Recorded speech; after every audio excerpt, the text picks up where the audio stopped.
Fala aí, pessoal, sejam muito bem-vindos a mais um vídeo da Economia Sem Enrolação.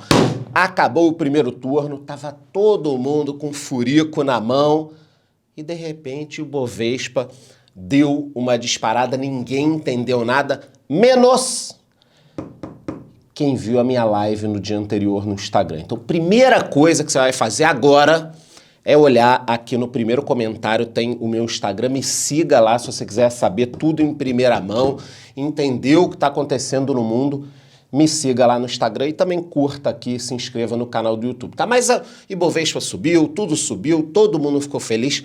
Afinal de contas, o que aconteceu no Brasil e o que deve acontecer no segundo turno?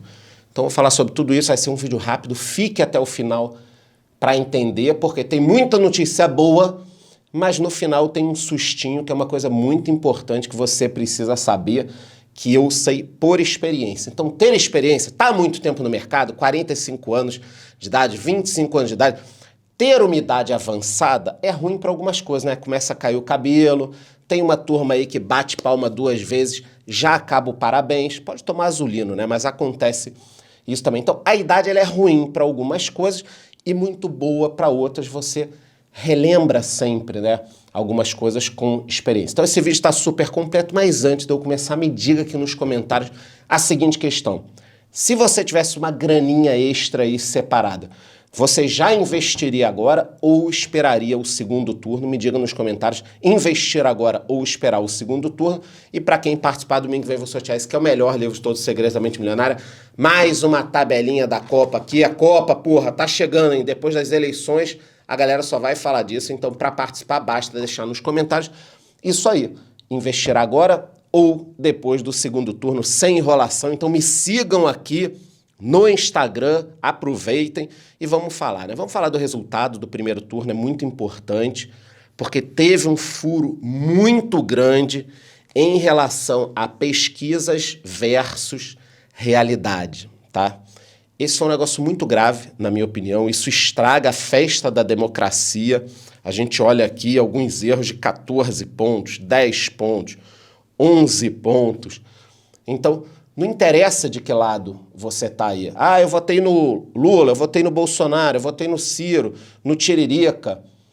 Ter uma influência dessas, uma turma mexendo no resultado, porque quando você faz uma pesquisa e mostra, ó, fulano está na frente, muita gente apoia. E eu não estou falando só para presidente, não. Talvez presidente tenha tido um erro muito menor do que em alguns estados. Então, eu acho isso muito ruim. Ah, mas o teu canal não é de investimentos? Por que você está falando das pesquisas? Porque é um ponto importante a se levar em consideração, porque eu defendi as pesquisas.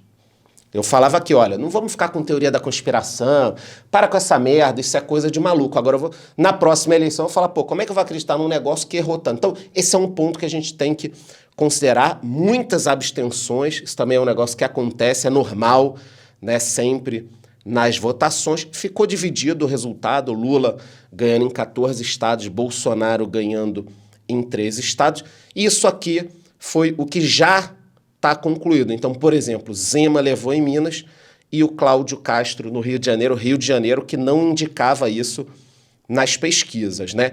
E o ponto principal é que nós tivemos uma reconfiguração do Congresso com o resultado. Eu trouxe aqui para vocês, vocês estão vendo aí tudo coloridinho, quantos congressistas cada partido fez, e o que mudou? Mudou isso aqui, ó. O PL cresceu em 63, o número de congressistas, e o PT em 10. Só que o PT roubou, tá, de outras siglas, não roubou o dinheiro, não, tô falando que roubou pessoas, né? O dinheiro, bom, a justiça cuida. O PT, ele ganhou cadeiras pegando de outros partidos de esquerda ou extrema esquerda. Partidos de esquerda como o PSDB, por exemplo. O PT pegou cadeiras desse partido. O PL roubou de centro-esquerda. Então, o que você tem que entender é que boa parte dessa alta e do ânimo do mercado foi por essa reconfiguração do Congresso. Eu vou explicar melhor. Isso você tem que entender. Vai servir para outras eleições também. Então, esse ponto aqui é importante. Senado e Câmara, teoricamente, têm agora uma configuração mais de centro-direita do que de centro-esquerda, como era no passado. Então, olhando aqui a composição nova versus a atual, que no caso seria a antiga, nós temos um crescimento da centro-direita no Brasil. Isso é muito importante. Os extremos são ruins. Então, por exemplo, Lula no poder, com um congresso de centro-esquerda, PSDB, PDT, PSOL, seria um desastre. Seria um desastre. Por quê? Porque aí sim o Brasil poderia virar uma Venezuela ou uma Argentina. Lula no poder, com esse congresso, diminui a chance. Porra, mata a chance toda? Não, não mata. A gente viu o mensalão. O que foi o mensalão? Foi a compra do congresso. Então existe essa possibilidade, mas ela diminui. Esse foi o ponto que mexeu no mercado. Eu avisei isso na minha live. Me siga no Instagram para mais análises do cenário econômico. Então, o risco Lula diminuiu com um congresso mais bolsonarista, com uma agenda um pouco mais liberal. Foi isso que aconteceu. Óbvio que também, no dia, o mercado internacional também foi bom. Então, isso influencia. Se o mercado internacional tivesse sido uma merda, talvez aqui ficasse parado. O mercado lá foi bom, aqui explodiu. Então, o motivo dessa alta por aqui expressiva, a gente já vai ver quais são as ações que mais se beneficiaram e podem se beneficiar também, o motivo foi esse, essa reconfiguração do Congresso, impossibilitando uma loucura. Entenderam? Isso é muito importante. Mesma coisa, Bolsonaro com um Congresso só de bolsonaristas também poderia ser ruim, porque estimula o cara a fazer merda. Então, centro-direita vai favorecer um pouquinho. Medidas liberais, privatizações, uma porrada de coisa, tá? Então, como o mercado reagiu ao primeiro turno? Foi muito bom. Por quê? Porque, conforme eu já disse, um Congresso conservador e mais liberal pode acelerar possíveis privatizações, reformas. Caso o Lula seja eleito, o Congresso não deixará passar ou dificultará medidas muito loucas. Com isso, o Ibovespa subiu 5,54. Vocês sabem que isso é muita coisa. Ele estava próximo dos 110 mil pontos, foi para 116 mil pontos. Então, quem me acompanha aqui todos os domingos, eu estava falando, ó, galera, o Ibovespa quer entregar paçoca, quer perder os 110 mil pontos, quer perder os 110. Aí foi a 112, 111, 110. Cara, tava querendo entregar. Saiu de 110 para 116. A gente dá uma respirada. E começa a se aproximar dos 120 mil pontos. Ó, para chegar a 120 mil pontos é assim. Para chegar a 100 também, tá?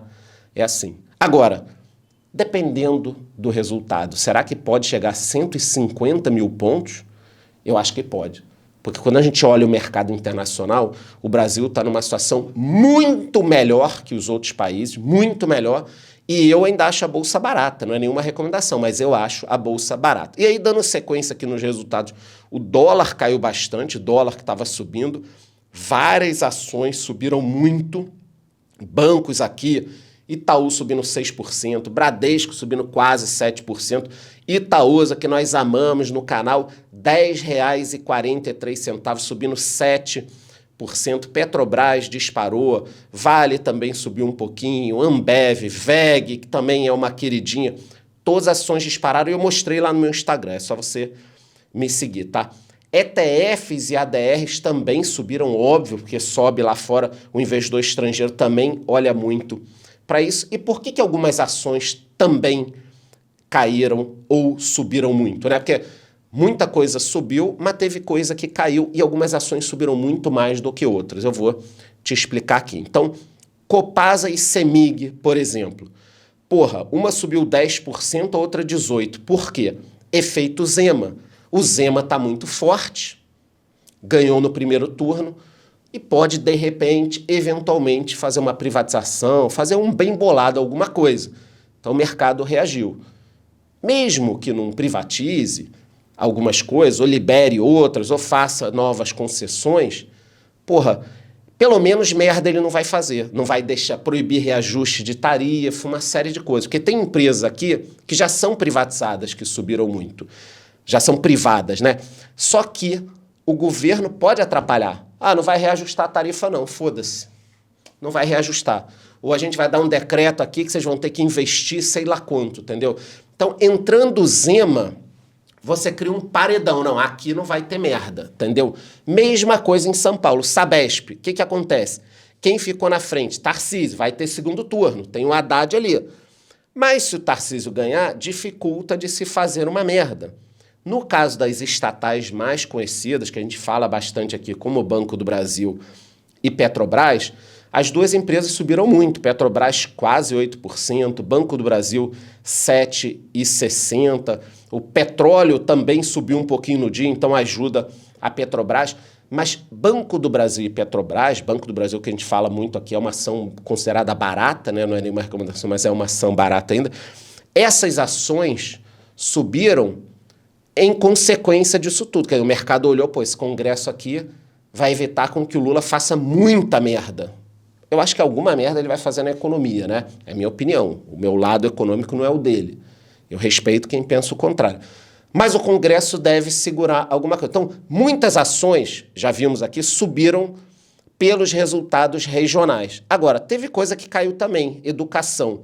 A gente vê aqui a Cogna caiu, mas tinha subido muito nos últimos dias e também não caiu tanto assim. Pô, 0,30 para a Cogna. Pô, a gente já viu o dia aqui da Cogna cair 10%. Então foi isso. Motivos.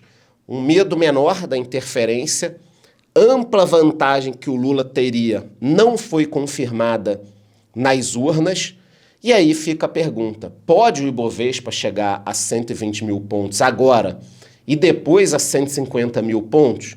Pode, porque um Congresso mais liberal pode ser bom para o Bolsonaro, ruim para o Lula, impedindo algumas medidas muito populistas. Isso pode ajudar a segurar o dólar e a Bolsa tende a subir. Mas tem até que esperar o segundo turno, entender. Muita gente fala que se o Bolsonaro virasse, o céu seria o limite para investidores, segundo analistas, porque ele poderia passar algumas reformas. E para 120 mil ou 150 mil pontos, tem que pensar o seguinte, alguns setores precisam subir, precisam se beneficiar, muita coisa vai acontecer, as estatais também continuam pressionadas até uma definição.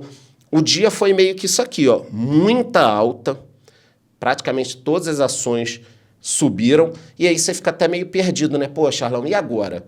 Se eu quiser investir, o que eu faço? Né? Qual o caminho que eu vou?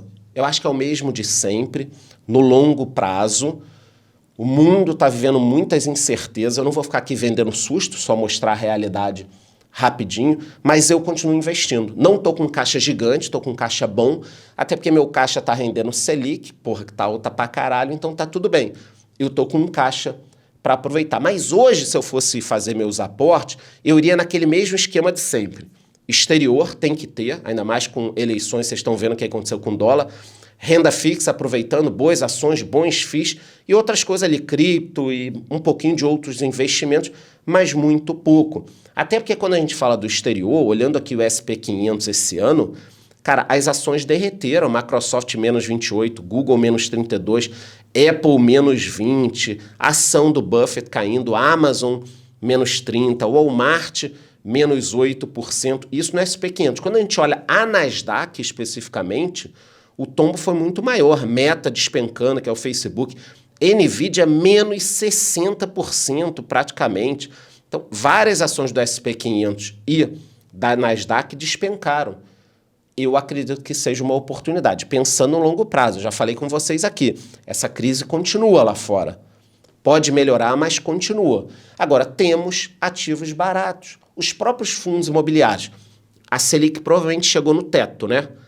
Então, eu estou ali comprando os fundos imobiliários, travando meus rendimentos. Travando, entre aspas, porque não dá para garantir nada. Mas quando eu olho para o preço sobre o valor patrimonial, que é um dos indicadores que eu utilizo para analisar da carteira, vários fundos imobiliários ainda estão abaixo do seu preço justo. Existe uma forma de calcular, depois eu mostro aqui os indicadores que eu utilizo para comprar fundos imobiliários, talvez seja um vídeo bom. Eu utilizo uma fórmula Um dos indicadores é esse aqui. E nós temos vários fundos imobiliários ainda abaixo do preço justo. Quando a Selic caiu em 2019, isso aqui disparou, entendeu? Então, porra, eu olho lá para fora, tudo barato pra caralho, e caindo ainda. Fundos imobiliários aqui já subiram, mas continuam baratos ainda dentro de algumas métricas. Então tá tudo muito bom, eu sigo aportando. O que pode quebrar essa minha festinha, né? Isso daqui, ó. Ontem, a Coreia do Norte disparou um míssil que passou em cima do Japão, todo mundo ficou assustado. Aliados do Putin já estão pedindo que ele utilize armas nucleares de menor intensidade na Ucrânia para barrar o retorno que a Ucrânia está fazendo sobre territórios que a Rússia tinha contratado. Aliados dele estão pedindo isso. O cara não tem nada a perder mais, entendeu?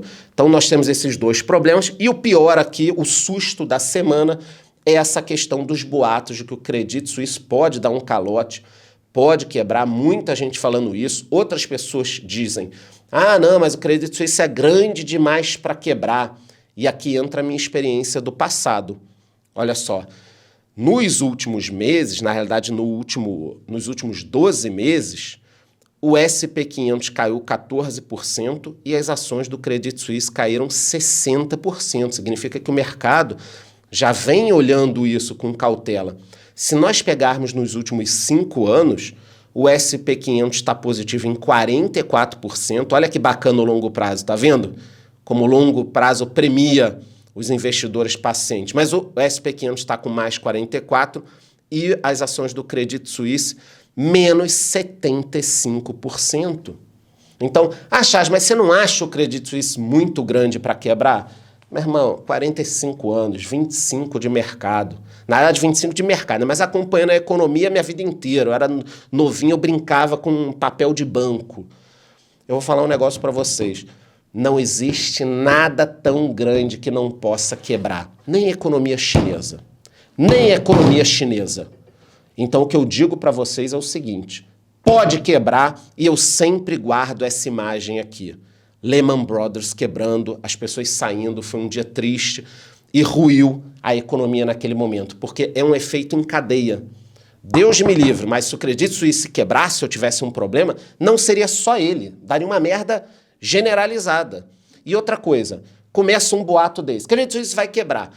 Meu irmão, se tu tivesse 1 milhão lá, fala para mim o seguinte, você sacaria agora ou não sacaria? Sacaria. Ah, mas é boato. Foda-se, eu vou pegar meu dinheiro. Depois eu vejo o que eu faço. Então, só o boato de que o banco vai quebrar já faz o banco quebrar. Já faz o banco quebrar. Até se ele tá bom. Se ele tá ruim, então fudeu. Por isso que eu falo, eu me lembro de muito caso. A fusão lá do Itaú Unibanco, porra, todo mundo falando no mercado, ó, o Unibanco quebrou, meu irmão. Tem dinheiro lá, tira agora. Caralho, tira agora, porra, deixa eu entrar aqui no banco, sacar. E aí fizeram a fusão, morreu.